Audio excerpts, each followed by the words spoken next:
Bom, galera, essa é a parte 3 do nosso hall de dicas especiais sobre responsabilidade tributária.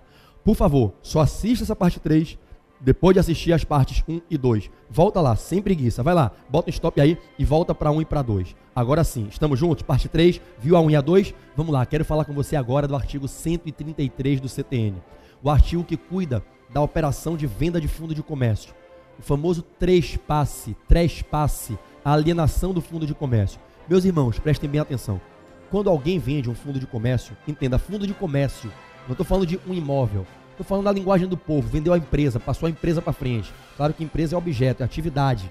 Fundo de comércio, todo o acervo de bens, materiais e imateriais, corpóreos e incorpóreos, que juntos se agregam para propiciar ao agente empresário a execução da empresa como seu objeto, dentro do objeto social que é o fim específico.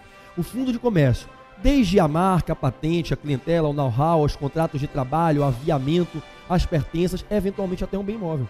Eu vou vender o meu curso para um grupo de investidores e compradores. O que acontece com as dívidas tributárias que gravam este complexo de bens? A empresa, na linguagem do povo, a empresa vendida. Não vai marcar próprio terreno não, que você pode zerar na prova, viu? Não vai dar que a dívida sucede toda para o comprador, não é assim não. O comprador que está comprando um fundo de comércio com dívidas, ele está investindo no negócio. Ele certamente tem uma proposta na mente dele para recuperar esse negócio. Ele não é um retardado de apostar dinheiro na empresa quebrada que não tem futuro. Ninguém comprou a Varig Log à toa. Sabia que tinha futuro, tinha condição de dar certo. Não estava dando certo por um modelo errado de gestão. Então, quando você compra um fundo de comércio que tem dívidas, você certamente tem em sua mente uma proposta de recuperação extrajudicial para essa empresa, para levantar ela e salvar os empregos, salvar o negócio, salvar o mercado, salvar o próprio fisco, que com a empresa sendo exercida, tem fato gerador acontecendo, ele arrecada.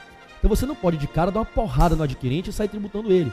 Então o legislador no CTN tem uma regra especial para como cobrar as dívidas tributárias de um fundo de comércio alienado.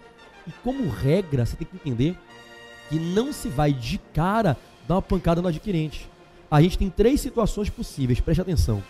A regra do artigo 133 do CTN, em seu caput, seus 2 incisos e seus parágrafos, a regra do CTN é bem fácil de entender a lógica dela. Eu quero proteger o adquirente. O alienante, eu tô me lixando para ele. Ele criou a empresa, ele quebrou a empresa, ele está devedor, ele é caloteiro, ele está se livrando do pepino, está passando a empresa para frente, está se capitalizando com dinheiro. A minha preocupação é com o adquirente, que está investindo capital para salvar a empresa. Então você tem que pensar o seguinte, como é que eu vou proteger esse adquirente?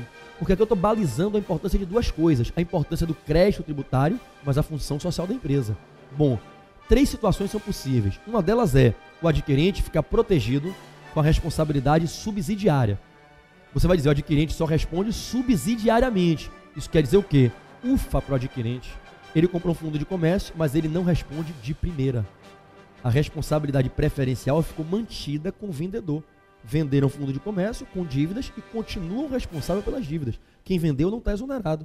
Só se quem vendeu quebrar, falir, sumir, é que se pode cobrar do adquirente. Primeira situação, responsabilidade subsidiária. Direi quando é que isso acontece. Na segunda situação, o adquirente não tem a mesma felicidade. A lei não foi tão generosa. Responsabilidade integral do adquirente. Essa segunda situação é o inciso 1 do 133. Responsabilidade integral do adquirente. Na primeira situação que eu narrava, que é a mais confortável para ele, que é a do inciso 2, então até fora de ordem no CTN, o adquirente só responde subsidiariamente. Então eu posso ter a tal da responsabilidade subsidiária ou a responsabilidade integral. A terceira hipótese é a mais maravilhosa do mundo para o adquirente. Ele não responde, nem subsidiariamente, nem integralmente. Excludente de sucessão. Então, em 2 casos, o adquirente compra o fundo de comércio com dívidas e não responde. Galera, essa é bem fácil, tá? É o que você vai encontrar no parágrafo 1º e no parágrafo 2º. Eu vou começar por ela. Os parágrafos que estão no 133, que foram colocados pela Lei Complementar 118 de 2005. Isso é novidade, tem 5 anos para cá. Olha só, se o adquirente vai comprar um fundo de comércio de um devedor em recuperação judicial, ou vai se habilitar para adquirir na massa falida, e esse adquirente é uma pessoa estranha ao devedor falido, ao devedor em recuperação judicial, não tem proximidade, não é parente, não é familiar, não é amigo, não era sócio, não é administrador. É uma pessoa estranha, um gringo chegou no Brasil e quer comprar uma filial do Grupo Varig, a Varig Log. Quer comprar uma unidade produtiva, uma subsidiária. Quer chegar na massa falida, se habilitar lá e tirar aquele complexo de bens ali da massa. Faliu a Pizza Hut, exemplo, por favor, com 600 filiais. Porra, como é que faliu? Tinha um patrimônio de 1 bilhão e dívida de 5 bilhões. Faliu. Eu quero comprar Pizza Hut de Salvador. Vou lá na falência e me habilitar para tirar. Se você é uma pessoa estranha que compra da massa falida ou do devedor em récord judicial, você não responde. A ideia é inteligente. Eu quero atrair o comprador. Eu estou com um devedor em recuperação judicial. Pense, o cara está todo quebrado, todo esquartejado. Recuperação judicial, você está na UTI, respirando por aparelho, meu irmão. Está na UTI, quase morrendo, a morte, falência, está com a foice ali, na UTI te olhando, você todo entubado, doida para te matar, para abrir ali e liquidar os bens da massa. E aí você está na recuperação judicial, último suspiro. O que é que a lei fez? Para atrair o comprador, disse, venha, compre que você não leva as dívidas tributárias. Agora tem que ser uma pessoa estranha para evitar fraude. Um próprio sócio esvaziar, tirar os bens, blindar com não possibilidade de cobrança e depois juntar o mesmo grupo de novo com aqueles mesmos bens sem poder ser responsabilizado. Então tem que ser uma pessoa estranha. Uma pessoa estranha vem se habilitar aqui na recuperação judicial e diz para o juiz, olha excelência, autorize a alienação judicial aí, que eu quero comprar esse fundo de comércio. Isso para o devedor em recuperação judicial pode ser a salvação. O que salvou a Varig, por exemplo, foi a venda da Varig Log.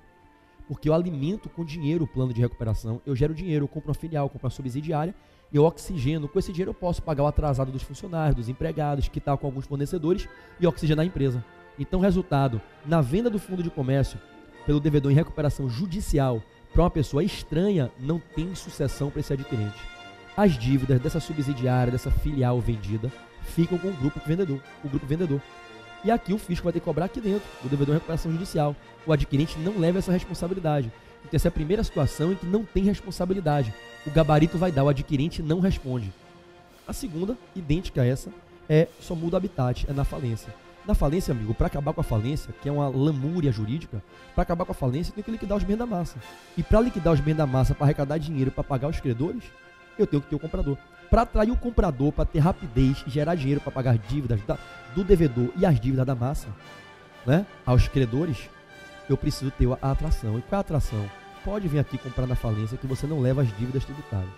As dívidas tributárias que gravavam o fundo de comércio antes da quebra não sucedem ao adquirente. E qual é a intenção? Atrair o adquirente pela essa vantagem de não levar o passivo tributário. Ele leva o fundo de comércio limpo de dívida pretérita tributária, não estou falando de trabalhista, nem de civil comercial, tributária, e nesse proclame, meu amigo, a dívida fica na massa falida, e o fisco vai ter que receber na vez dele, respeitando a ordem concursal dos créditos, que o fisco ou é terceiro lugar ou é sétimo, né? Quando for credor só de multa é sétimo, é subquirografário. Quando for credor de tributo, aí é terceiro lugar, fica abaixo dos credores com garantia real e abaixo dos trabalhistas até 150 salários mínimos. Bom, voltando, eu e vocês. Então, para o gabarito dar que o adquirente não responde, vai ter que estar narrado pelo examinador, que é uma pessoa estranha, adquirindo da massa falida ou do devedor em recuperação judicial. Se for isso, gozamos de excludente sucessória. Não responde, não tem responsabilidade para o adquirente. Galera, não sendo isso, cai na regra geral do 133, inciso 1 ou 2. O que é 133, inciso 1 ou 2? Ou o adquirente está protegido, ficando na responsabilidade subsidiária, ou ele de cara já toma na cabeça a responsabilidade integral. O que vai determinar se o adquirente vai ficar na responsabilidade apenas subsidiária, situação em que o alienante continua com a responsabilidade pelas dívidas da empresa vendida, preferencialmente. O que vai determinar se o adquirente fica na subsidiária ou se ele já toma na cabeça a responsabilização integral é a postura do alienante nos primeiros 6 meses a contar da venda. Preste atenção, a depender do que o alienante fizer nos primeiros 6 meses a contar da venda, a atitude A ou B. É isso que vai determinar se o adquirente está protegido ou não. Para o adquirente ficar protegido com a responsabilidade apenas subsidiária e o alienante vender o fundo de comércio e continuar responsável pelas dívidas da empresa que ele vendeu, é preciso que o alienante pratique atos de comércio nos primeiros 6 meses a contar da venda. Ele passa aquela empresa quebrada para frente, mas ele tem que continuar praticando atos de empresa. Pode ser em outra empresa, em outro negócio, em outro ramo, em outra indústria, em outra atividade, em outra profissão, não tem problema. O que importa é que ele continue empresário. Veja, se o alienante vende o fundo de comércio e continua praticando atos de empresa nos primeiros 6 meses a contar da venda, a responsabilização fica com ele. Por quê? Qual é a lógica? Eu quero proteger o adquirente. E o fisco ficou protegido também. Porque o fisco vai dizer, não tem problema. Se o alienante vendeu, se livrou da empresa ruim, está capitalizado com dinheiro e continua empresário, ele está praticando atos com potencial lucrativo. Eu sei onde ele está, ele tem um ponto comercial, vai ter uma vara de funcionamento, eu consigo achar ele. Eu não estou quebrado, eu fisco, porque se eu não conseguir tributar ele, a responsabilidade é subsidiária para o adquirente. É o tempo do adquirente salvar o negócio, oxigenar a empresa, recuperar ela, né? E aí eu primeiro vou no alienante. Afinal, foi o alienante que vendeu a empresa, foi ele que causou a dívida, ele é o causador da dívida. Então, a depender de qual é a postura do alienante, é que eu vou determinar qual é a responsabilidade do adquirente.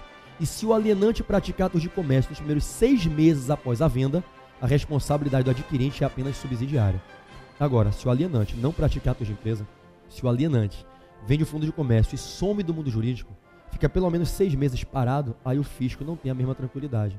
Aí o fisco vai dizer, é adquirente, aqui não dá para eu ser seu amigo, né? Amigos, dinheiro à parte, tem meu crédito que está em jogo aí, meu crédito tributário.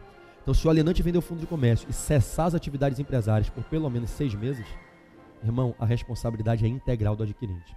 Conclusão, eu e vocês, o que é que vai cair na sua prova? O examinador narra uma situação em que foi vendido um fundo de comércio. Ele pode usar o nome trespasse. Foi trespassado o bem, trespasse, venda do fundo de empresa. Irmãos, nas respostas vão ter os gabaritos. Responsabilidade integral do adquirente, responsabilidade subsidiária do adquirente, o adquirente não responde.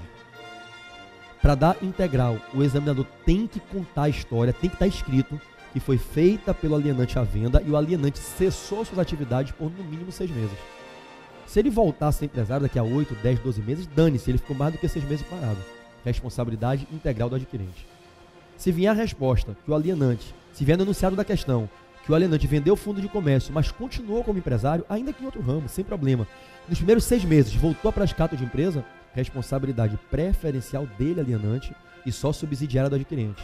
Se disser que a venda foi feita no habitat jurídico, falência ou recuperação judicial, para uma pessoa estranha, o adquirente não responde, as dívidas ficam todas com o alienante. Isso é o que pode cair do artigo 133.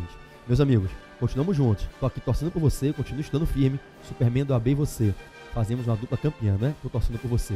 Um beijo no seu coração.